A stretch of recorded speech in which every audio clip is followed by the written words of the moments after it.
श्री स्वामी समर्थ। मी प्रांजली।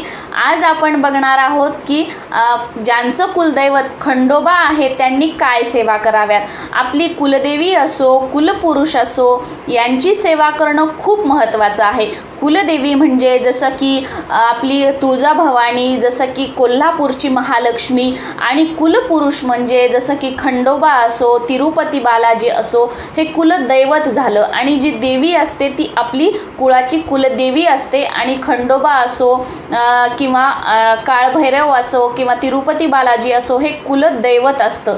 तर या दोन्हींचीही सेवा करणं खूप महत्त्वाचं असतं। जेव्हा आपण कुलदेवीची आणि कुलदैवताची सेवा करत नाहीत, आपल्या हातून त्यांची सेवा घडत नाही, तेव्हा आपल्या घरामध्ये सतत भांडणं कटकटी होतात। आपल्या घरामध्ये जसं की आपल्या मुलाला नवऱ्याला नोकरीमध्ये असो बिझनेसमध्ये असो यश येत नाही, सतत आपल्याला आर्थिक नुकसान होतं, आपल्या घरात मंगल कार्य होत नाही। आणि जर मुलाचं मुलीचं लग्न झालं तर त्यांना संततीसाठी प्रॉब्लेम येतो।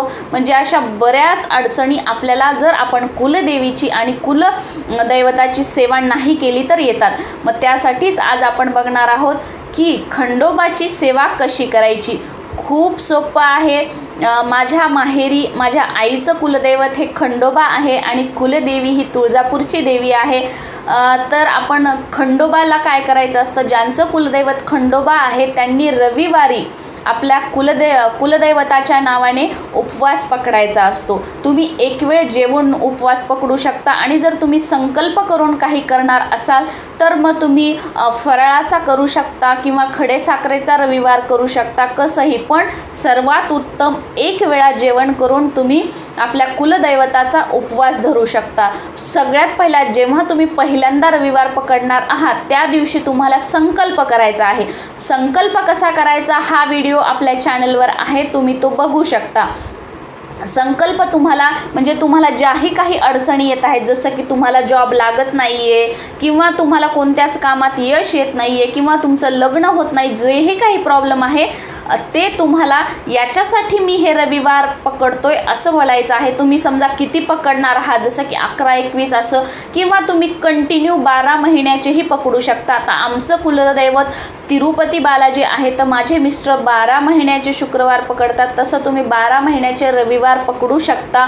आणि दुसरी सेवा म्हणजे तुम्ही खंडोबाची सेवा म्हणून श्री मल्हारी सप्तशतीचा पाठ करू शकता। श्री मल्हारी सप्तशती तुम्हाला आपल्या स्वामी समर्थ केंद्रामध्ये मिळेल। मी हे दिंडोरीवरून आणलेलं आहे। या मल्हारी सप्तशतीमध्ये 14 अध्याय असतात। याचं तुम्ही प्रत्येक रविवारी पाठ करू शकता। पाठ म्हणजे काय, 1 ते 14 अध्याय आपल्याला एकाच जागी एकाच वेळेवर बसून वाचायचे म्हणजे पाठ होय। तर तुम्ही प्रत्येक रविवारी श्री मल्हारी सप्तशतीचा पाठ करू शकता, किंवा तुम्ही असंही करू शकता की 3 दिवसांचं पारायण 7 दिवसांचं पारायण, तुम्हाला म्हणजे जसं शक्य होईल असं तुम्ही पारायणही करू शकता श्री मल्हारी सप्तशतीचं, किंवा प्रत्येक रविवारी पाठही करू शकता। तुम्हाला जशी हवी तशी सेवा तुम्ही करू शकता। आणि वर्षातून एक वेळा आपल्याला न चुकता, हे तुम्हालाही लागू होतं मलाही लागू होतं, आपल्या कुलदैवताच्या दर्शनाला सपरिवार आपल्याला पूर्ण परिवार जाऊन यायलाच हवं। असं नाही की घरातील एक व्यक्ती गेली दर्शन घेऊन आली, असं नाही।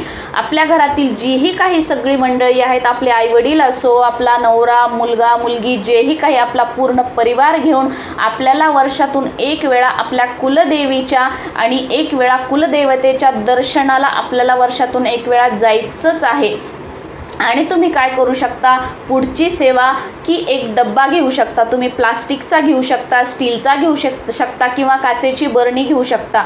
आणि प्रत्येक रविवारी तुम्ही काय करायचं, उपवास पकडला, जेव्हा संध्याकाळी तुम्ही उपवास सोडणार आहात त्या अगोदर आपल्या देवघरामध्ये जे खंडोबाचं टाक वगैरे आहे तर त्यांना दर्शन वगैरे करायचं, अगरबत्ती दिवा लावायचा, आणि त्या डब्यावर आपण नाव टाकायचं आपल्या कुलदैवतचं। आणि त्याच्यामध्ये तुम्हाला प्रत्येक रविवारी जेवढं शक्य होईल 1 रुपया असो 5 रुपये असो 11 रुपये असो, त्या बरणीमध्ये त्या डब्यामध्ये आपण आपल्या कुलदैवतेच्या नावाने टाकायचे। आणि वर्षातून जेव्हाही आपण कुलदैवतेच्या दर्शनाला जाऊ तेव्हा हे जमा झालेले पैसे आपण तिथे दानपेटीमध्ये टाकायचे। ही सेवा केल्यानंतर तुमच्या लक्षात येईल की तुमच्या घरात जो अनावश्यक खर्च होत आहे पैशाचा तो दूर झालेला असेल, तुमच्या घरामध्ये जर सतत आजारपण असेल तर तेही दूर झालेलं असेल, तुमच्या बिझनेसमध्ये असो, नोकरीमध्ये असो तुम्हाला चांगला फायदा होत आहे, तुमची विक्री चांगली होत आहे दुकानामध्ये, आणि जर तुम्ही जॉब करत असाल तर तुमचं काही का होईना पेमेंट वाढलेलं असेल, तुमचं प्रमोशन झालेलं असेल,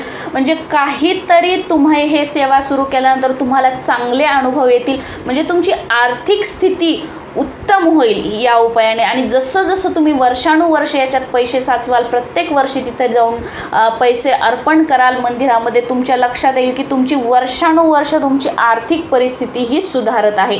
तर ह्या होत्या अशा साध्या आणि सोप्या खंडोबाच्या करायच्या सेवा, की प्रत्येक ज्यांचंही कुलदैवत खंडोबा आहे त्यांनी या सेवा करायलाच हव्यात। या सगळ्या जरी तुम्हाला नाही जमल्या तर किमान प्रत्येक रविवारी तुम्ही श्री मल्हारी सप्तशतीचा पाठ करू शकता, प्रत्येक रविवारी तुम्ही उपवास करू शकता, आणि प्रत्येक रविवारी तुम्ही एका बरणीमध्ये डब्यामध्ये आपल्या कुलदैवतेच्या नावाने किमान 1 रुपया तरी साईडला ठेवू शकता, आणि वर्षातून एकदा वेळा दर्शनाला गेल्यावर तो तिथे तुम्ही अर्पण करू शकता। बघा, काहीही अवघड सेवा सांगितलेल्या नाही आहेत, ह्या खूप साध्या आणि सोप्या सेवा आहेत, आणि ह्या सेवा सुरू केल्यानंतर तुमच्या लक्षात येईल की तुमच्या पूर्ण घराची, तुमच्या परिवाराची प्रगती होत आहे, तुम्हाला प्रत्येक कार्यात यश येत आहे, तुमच्या घरामध्ये धनधान्यामध्ये तुम्हाला बरकत दिसायला लागेल, म्हणजे तुमचे विचार पॉझिटिव्ह झालेले असतील, तुमच्या घरात तुम्हाला प्रसन्नता वाटायला लागलेली असेल, आणि जर अगोदर तुमच्या घरात वादविवाहात कलह होत असतील तर तेही तुम्हाला कमी झाले आहेत असं जाणवेल।